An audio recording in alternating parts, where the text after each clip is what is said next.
بسم اللہ الرحمن الرحیم۔ السلام علیکم دوستو۔ معلومات کا خزانہ، سوال نمبر 21۔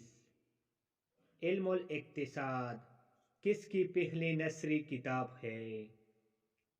جواب: علامہ اقبال کی پہلی نثری کتاب۔ سوال نمبر 22۔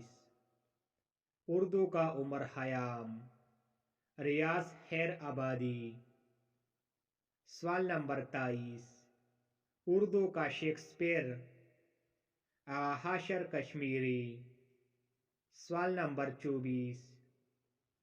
طوطی ہند، امیر خسرو۔ سوال نمبر 25۔ پہلے تنقید نگار، مولانا الطاف حسین حالی۔ مقدمہ شعر و شاعری۔